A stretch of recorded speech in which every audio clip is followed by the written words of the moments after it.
Welcome to Obsidian Entertainment. We here at the studio have joked around that this has been the year of Obsidian, with Avowed releasing early this year and now ending the year with 2 more games. And what better way to cap this incredible year for us than by doing what our studio does best, sequels. That's where I come in. You can get out of here, Fergus. Thank you so much. No, you're doing great. You nailed it. The sequel is the lifeblood of every great franchise. Think about it. The original creates the world and builds fandom, but the sequel, that's what makes it worth remembering. No sequel, no hoverboard. No sequel, no dual SMGs. No sequel, no Raccoon Tail. No sequel, no Zune 2. Which doesn't really exist, but I wish it had. There was a Zune 2. There was a Zune 2? I'm Mark, the head of sequels here at Obsidian, and I have sequelized everything. Blockbuster movies to AAA video games to my first marriage, so trust me, I know what I'm doing. Come along on this journey with me. Part 2.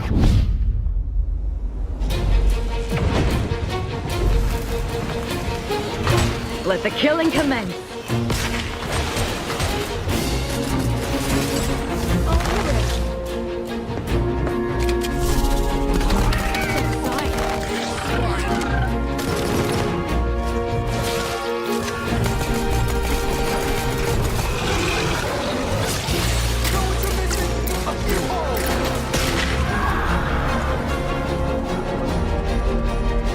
The Outer Worlds 2 is a sequel to The Outer Worlds 1.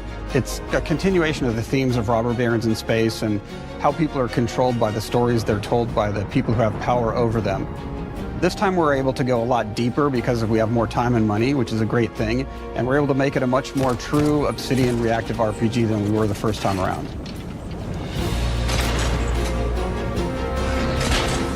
So we're going deeper and more complex with everything for this sequel. Deeper story, lore, RPG interactions, reactivity, all the things we've been known for as a company. It's really a complete realization of everything people want from an Obsidian game. Surprisingly, this is the first time in over 25 years that I've had the chance to do a full sequel for a world that I helped co-create.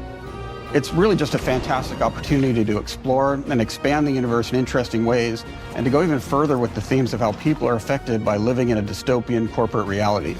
You can shoot your way through it, you can talk your way through it, you can sneak your way through it. And so no matter what kind of play style that you like, this is just an awesome franchise and an awesome game to jump into, even if it's your first one. The first Outer Worlds was a great base to start from, as it has all the elements of a great Obsidian RPG. Interesting characters, deep worlds, important choices. In The Outer Worlds 2, not only did we want to double down on those elements, but we wanted to give players even more of it. We've also put a lot of investment into skills and traits that impact things like combat, conversations, and areas that we call RPG interactions, which are the part of the world where players can use their specific skills, perks, and backgrounds to solve problems in unique ways in our new, bigger worlds.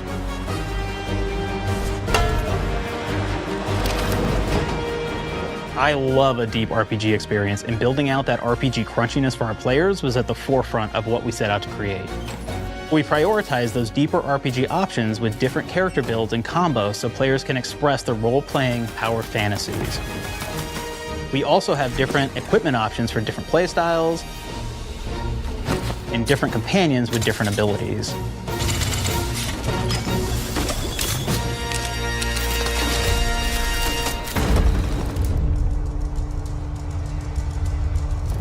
In the first Outer Worlds, you start off as the Stranger, which was basically a blank slate to build on top of with various attribute points that would begin to define your personal experience in the game. You can make any kind of character you want, but we've given you a role. That role is an Earth Directorate agent. You can think of them as kind of like space cowboys or space sky marshals. They're the good guys that go into places and kind of fix everything that's wrong. You're gonna be one of those. But we don't tell you why you joined the Earth Directorate. There could have been a lot of different reasons, right? It could have been because you're an actual lawbringer and you want to go in there and spread law throughout the galaxy. It could be that you're a roustabout and you just had nothing better to do. After you pick your background, one of the really important choices you have next is choosing your traits. While we had attributes in the first Outer Worlds, we've leaned into traits for the Outer Worlds 2, which are these big changes to your character depending on which ones you pick. So it could be something like Brilliant, where you can tag extra skills and you start getting extra skill points. And that's obviously really great if that's how you want to build your character. You can also go and do something like Lucky, where you get extra critical chance And you also get a lot of really cool options throughout the game as well. Of course, we brought back dumb, so players love the dumb option. Tell me, do you believe in signs?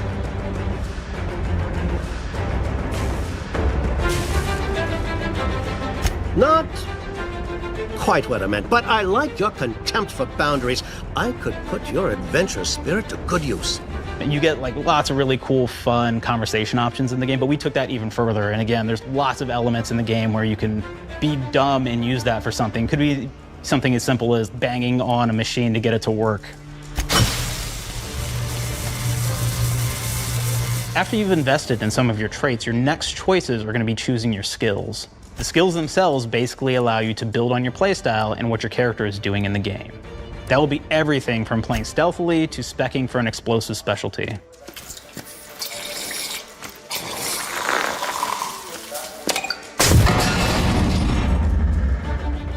Throughout your entire journey, your character continues to change with the different choices you make.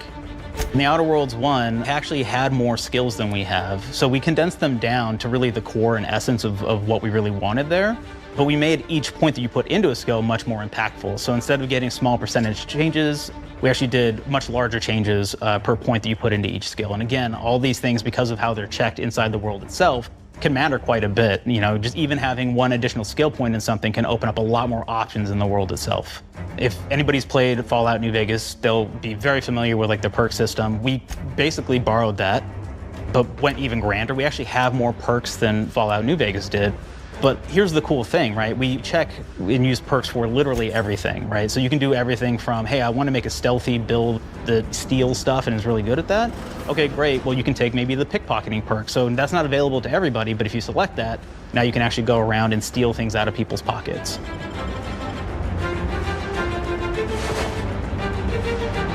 There's another perk called heavy-handed, right? Where say you're a melee person, what this does is now your power attacks that you use actually knock people down. Oh man, I really like the serial killer perk. As you start killing people, they will drop hearts. And you can take those hearts, and essentially you're taking these trophies, you could say, and it's actually giving you a permanent health bonus every time you do it. We have this perk called Assassin. Now, this is an early game perk that you can take, which every time you stealth attack an enemy, you're actually going to get a movement bonus for a certain amount of time.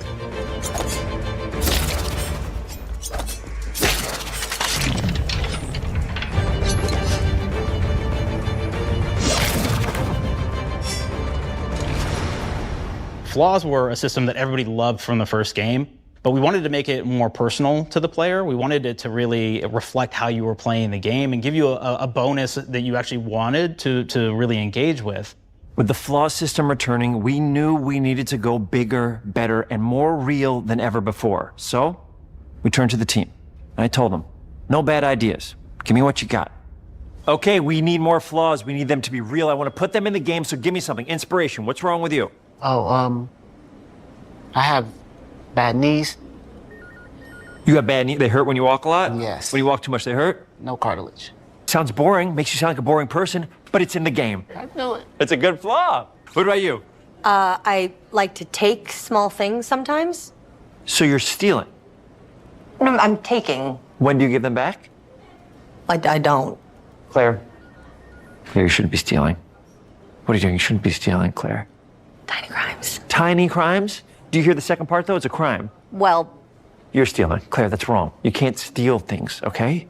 But it's an amazing flaw, and I'm putting it in the game. But you're a bad person. And are you the one that took my stapler? do you need it? Yeah. Give it back. Okay. Please. You, what do we got? Flaw. I like to stare at the sun. How long did you stare at the sun? Just lunch break. An hour? Oh, I only get 30. You guys get an hour? I get an hour. An hour. Oh. Makes me feel energized. How many fingers am I holding up? 3? No. Anything else? We'll put it in the game. We'll put it in the game because I feel bad for you. Anything else? One of my favorite flaws is something called bad knees. It will actually give you the option to take this flaw that'll make it so that you move faster throughout the game. But the problem is, anytime you stand up, your knees are going to make a loud popping noise that makes it so that, well, everyone around you is going to hear you. There's one called Kleptomaniac. This is really interesting because what it does is when you steal something, you can actually sell it for more bits than normal. And like that sounds really great. The drawback is sometimes when you're looking at things in the world that are owned by somebody else, you'll automatically steal them. So you have to be very careful about how you use them. One of our more wacky perks is the Sun Gazer Flaw, and it just gives everyone cataracts while playing their game. So everything becomes like light shafts and blooms and hazes, and makes the game pretty unplayable if you happen to choose that perk. If you happen to be the type of player that habitually reloads your weapons like I do, well, you'll be offered the flaw of overprepared. Now, you'll get larger magazine sizes on all of your weapons, but if you ever fully empty your magazine, you're gonna take a debuff for a while. While we support options like being a gunslinger who wants to key into destructive weapons, or a rogue who wants to alpha strike their enemies before they know what hit them, we also allow for a lot of fun and experimental builds. You can be a mad scientist who utilizes gadgets and wacky science weapons and armors, or even a psychopath who gains permanent bonuses to health by murdering their friends. Nothing shows the impact of these character build options better than, in my opinion, the bridge area, which has a quest you get early on in Paradise Island.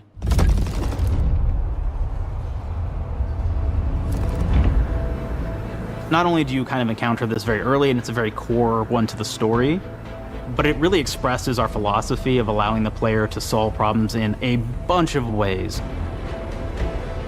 So you may solve it by speech options. You may talk to them and maybe have to go do a quest for them and really kind of prove that you're a friend of the Protectorate to get by.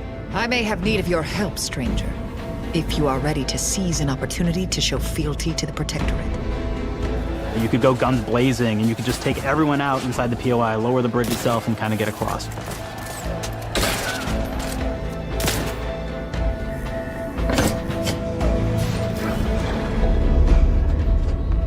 You could sneak in, lower the bridge, and then actually sneak in under the bridge to get over to the other side.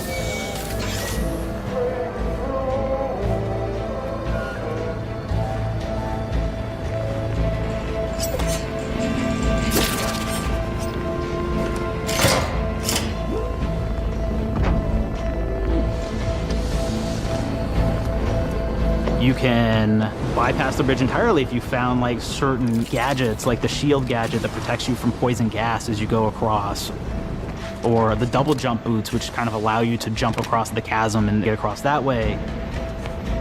There's even a really kind of messed up way, right? Which is players can actually sacrifice one of their companions. The companion who they just found is part of. We're no different than the Breeze if we start tossing our own to the raps. I sure as law ain't gonna follow someone who can't see the wrong in it. I must admit I'm surprised we could come to an understanding, but I thank you for your loyalty, stranger. As promised, you shall have clearance to cross this bridge. It's such a fun quest, but again, it really showcases that we want you to be able to solve this in whatever way you want to. When you build your character your way, we're there for you. We really want you to have the experience that you want to have out of this.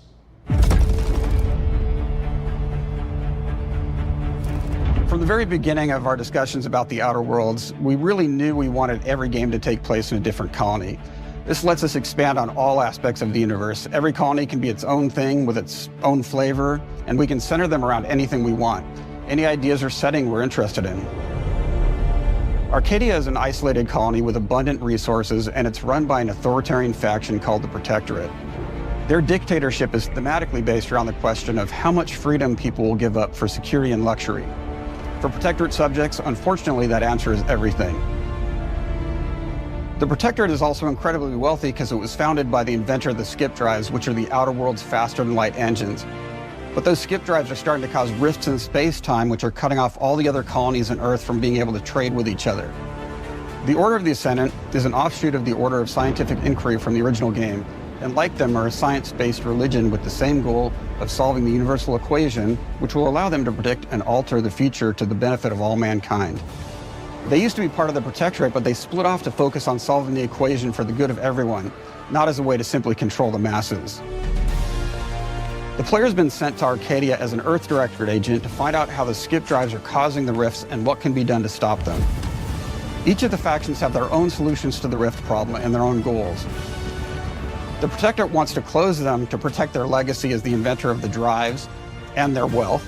The Order wants to close them not only for the good of everyone, but also because they're complicating the math they're using to solve the universal equation. And Antes just wants to be able to open and close them at will to control all the trade routes between the colonies. In addition to expanding the themes and lore of the Outer Worlds, we're also expanding the humor, so each faction has its own flavor of absurdity. Antes Choice is a merger between Anti-Cleo and Spacer's Choice from the original game, and there are corporate representatives in the Outer Worlds too. They've invaded Arcadia to liberate their resources for all of humanity, at a profit, of course.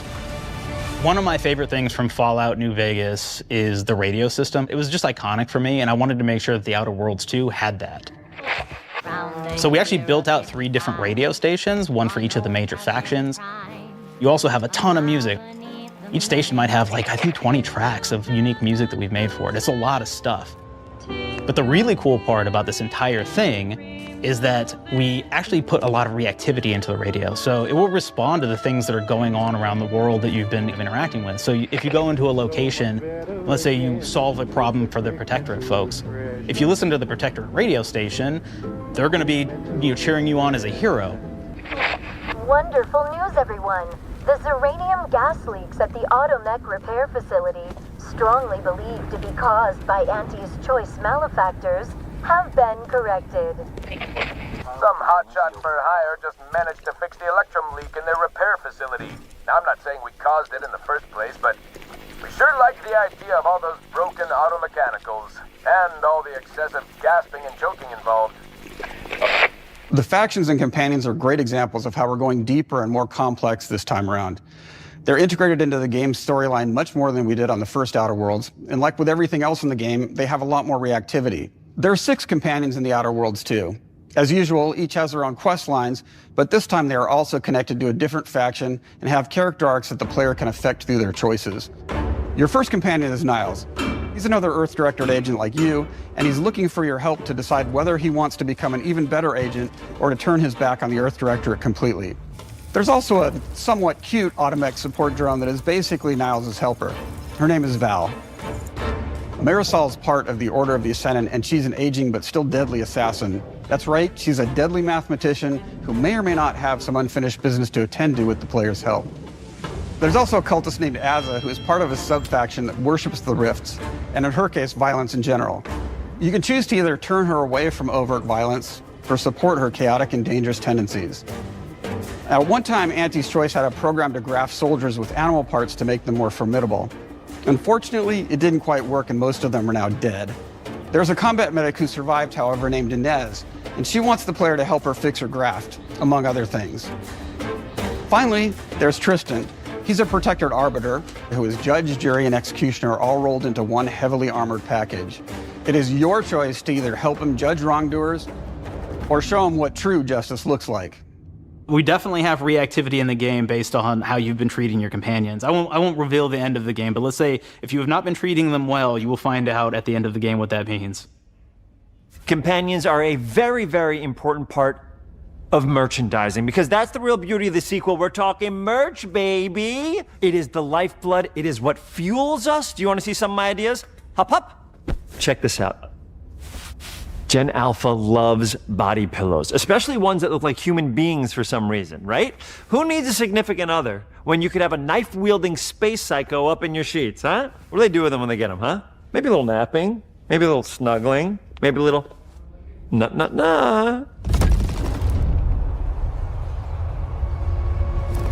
The visuals of the first Outer Worlds depicted a frontier colony in space. The Outer Worlds 2 is driven by an invasion of the Arcadia colony system by Antes Choice, which shifts the visuals to be more reminiscent of a World War I-like setting in space.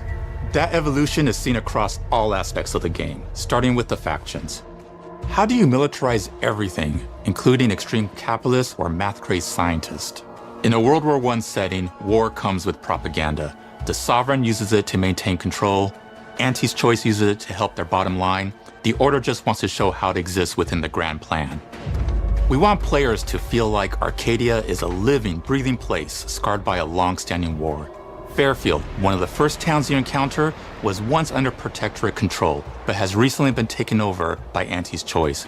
They don't just occupy the town, they rebrand it with their signature style, repainting buildings, posting guards, and adding propaganda-based holograms featuring Anti and the Moon Man. Showing the towns evolving after the invasion helps us push immersion for our players.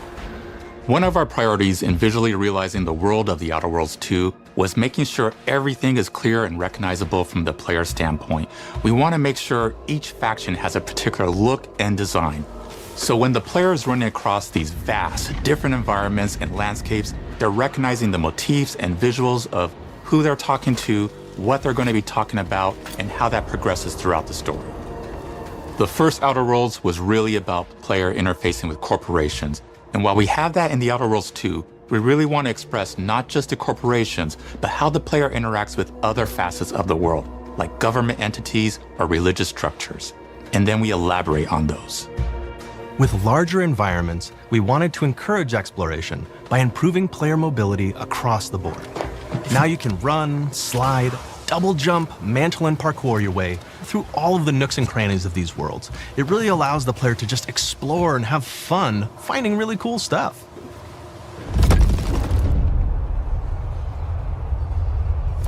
We've aimed to make everything in The Outer Worlds 2 better from top to bottom. The RPG elements were the start, but that's touched our story, our art, and especially our gameplay. A good sequel is true to the original. That's first and foremost, right? Like, we all want to add in a bunch of things as you're making a sequel, right? We want to make it bigger and better in every way. That's what we were trying to do here. And I thought, we did not need this consultant. We've made enough sequels. We understand how to do this. And I will say, I don't think it's been entirely successful. I am very proud of the combat improvements we have made in The Outer Worlds 2, thanks to my patented combat system. You may be thinking to yourself, it can't be that good? Shush, what are you even talking about? You haven't seen it yet. Watch this. Put a helmet on, because I'm about to blow all of your minds with my COMBAT system, combat system. My name is Mark, I'm the head of sequels. Shall we begin? You're thinking, what's C for? C. Capitalize the fact that the people loved the first game. We're gonna take those people, we're gonna make them buy the sequel, giving out pounds, pounds, pounds. Quick ones, ha, ha, not you, Dev. Here we go. What comes after C? O. Optimize for player satisfaction. I am terrified of online gamers, okay? I wanna make them happy, so let's, okay? All right. Mobilize the players so they're ready for that sweet, sweet pre-order. Clap with me. Sweet, sweet. If you don't have rhythm, Brandon, just say it. Sweet, sweet pre-order. Everybody has a different rhythm, and it's blowing mine. And here we go. B, burglarize. What is this? It's basically just finding new ways to loot dead bodies. You know what I mean? Right, Otis? Okay, well, it's a big part of the game.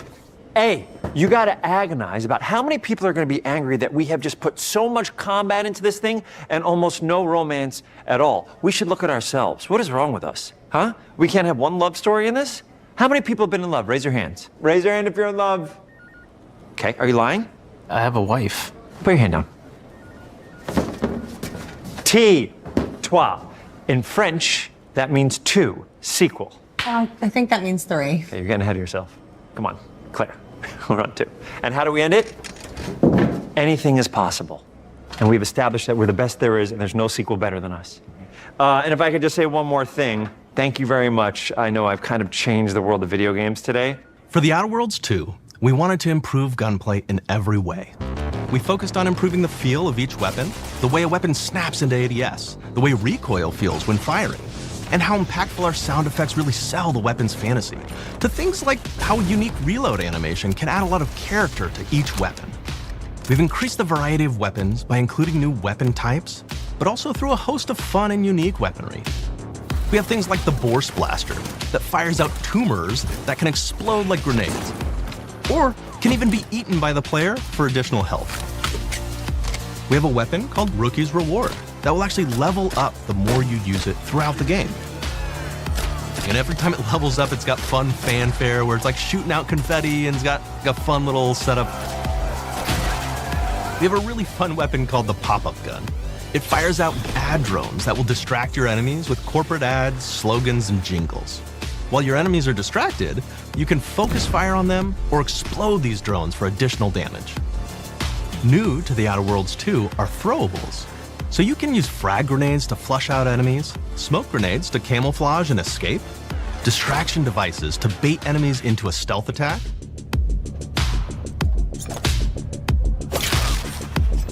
and even science grenades that will levitate enemies, allowing you to fire upon them while they float helplessly.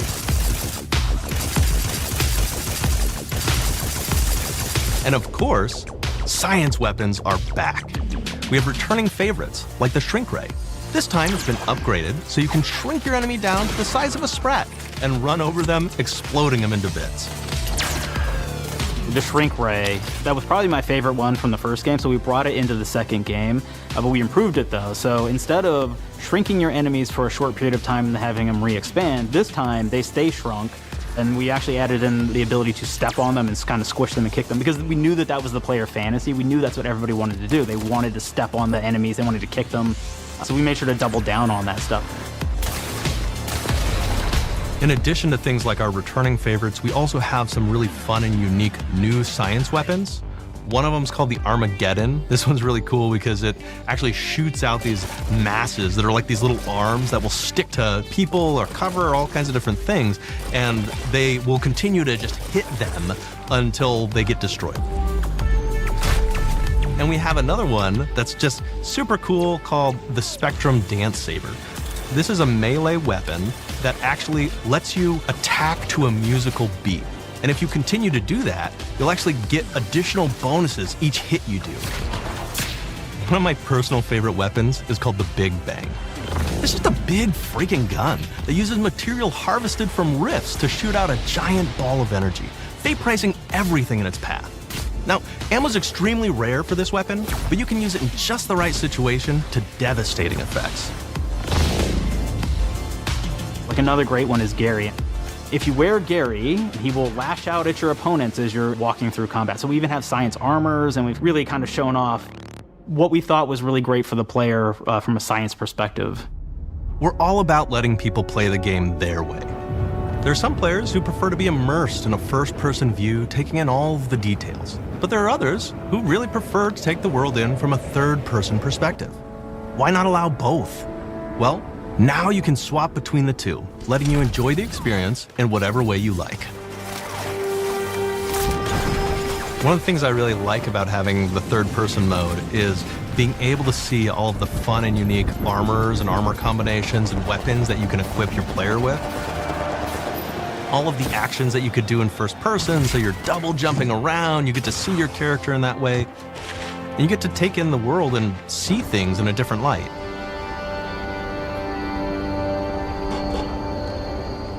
The Outer Worlds 2 is really the biggest game we've ever made. Bigger choices, more reactivity, more weapons, more things to find in each of the worlds the players can visit. The team has done incredible work bringing the Outer Worlds 2 to life, and we can't wait for you to play it. Even though we've always been a multi-project studio, this is going to be the first time we've ever released 3 games in 1 year. It feels amazing to do. We're so excited for more people to be playing our games. It is truly an exciting time here at Obsidian. We're exploring worlds big and small while expanding on franchises that we've created, and we have no plans to slow down. We hope you all continue to come along with us as we do what we do best, make your worlds your way.